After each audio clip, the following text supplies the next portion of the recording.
try to plan your segment and what can you do to make it over the top? What can you do to make offering so memorable or memory verse so memorable? Oh man, now you're getting on my candy stick.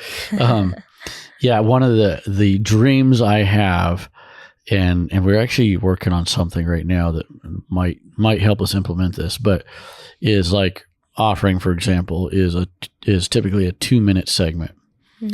And I tell people, so imagine that offering is all you are going to do, and you have like 6 weeks to prepare for it. Yeah. And it's within the context of the lesson. Like, I think today, I think it's repentance or something. So it's within the context of the lesson, and you still only have 2 minutes. But what could you do to just make it epic? To blow the kids' minds. Yeah. Yeah. And so imagine if you did that and you had a bunch of time to prepare, and you're like, okay, we're going to make offerings so cool that kids are going to be like talking about it. And then imagine if everybody was doing that with every segment, then Sunday school would just blow your mind. I mean, and you still keep the time frame, but you just make it epic. Like those 2 minutes are like, that's what everybody's going to talk about, is those 2 minutes, because it was so incredible. Yeah, so that's cool. That's a goal of mine, that someday we get there. That would be cool.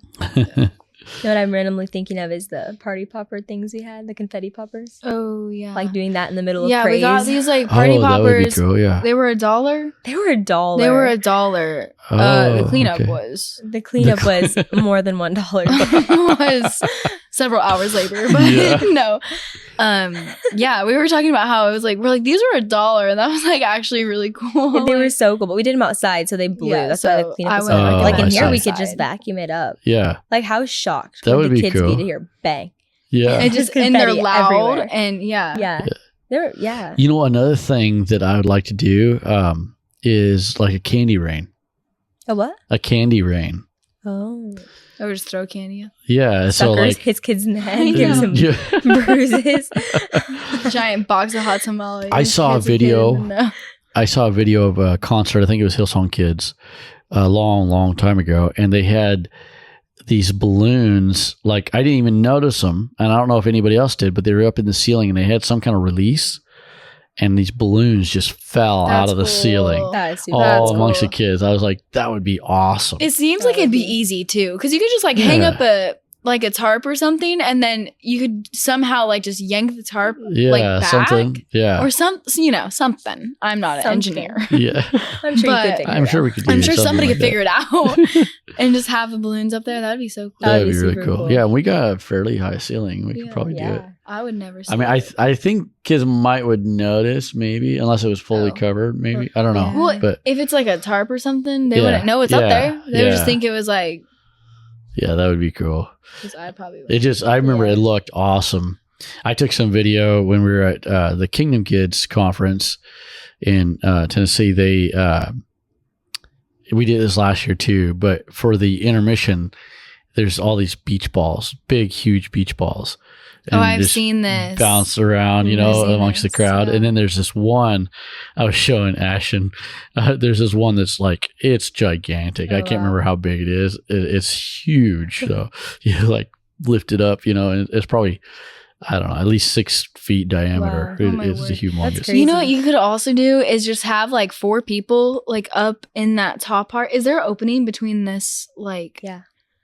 For what? In the maze? Up on the top, like to go over. Oh, yeah. You can see over the wall. Yeah. You just have like 4 people up there and just like get giant balloons or something, and just during praise or something, just have people just start throwing them out. Yeah, that's good. Yeah. That'd be cool.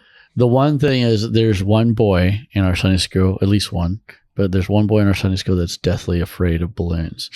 Seriously? No. He's afraid of the pop. Yes. If they pop. Yeah, if they pop. So, careful, everyone. We could just like take him to the back. Yeah, we could kind of help him out or something, since we know. Okay, we kind of talked about this a little bit, and when we are running out of time, but do it for the team, and I put "and" with an underline on it. You see that? Do it for the team and the kids. So extend hospitality to your team and do the unexpected. Then it will transfer to the kids, which are your quote unquote customers. And so we kind of talked about that a little bit, but one of the things maybe to wrap up is I put, while skills are important, we should focus on cultivating a genuine desire to serve extraordinarily. I spelled it right on that one. So not extortionally, Nice. but to serve extraordinarily. I'm learning as we go. So, if we could transfer this, I remember, I don't know, a couple years ago, I think we went to the children's ministry seminar down in Redlands, and we came back from it. And Brennan had went, and a few of us went, and somebody asked, "Well, what'd you learn?" or something. It was in Sunday school, like in practice. Well, what'd you guys learn? And Brennan, he said, "Love the kids." I remember that. I remember because people were saying that like while we were there. Yeah. Like that was a major point. It's like you have to love the kids, and that's what You Brennan took away from it. kids. Love the kids. And so, but he was saying, like, because sometimes we can get, and I don't think this is like a defining of our Sunday school or anything, but sometimes we can be like, man, these kids are out of line and stuff, and try to get them. The kids are crazy behave. today. Yeah. That's what we say. Yeah. But he was saying, and it was really good. But yeah, it was love the kids and be thinking about the kid, kind of like what you were talking about, Shaylee. And so love the kids and be thinking of what's their needs? What is it that they need? What is it that we can do for them to get closer to God? And so I think that if we're not careful, we can get sidetracked on what we want to do and what we want to accomplish, and just making it through the Sunday school. Just like getting through it. Like where are we at on the timer? So I think skills are important. We have some people in training right now, and so I'm doing kind of an experiment with some training, and trying to teach some skills and stuff. But while skills are important, like we do acting, or we have, our AV stuff, or singing, or, wardrobe, all these things that are kind of like in the skill department, if we can learn to have that genuine love for the kids and want to serve them, Right. They are our quote unquote customers, and be over the top in our customer service, Yes.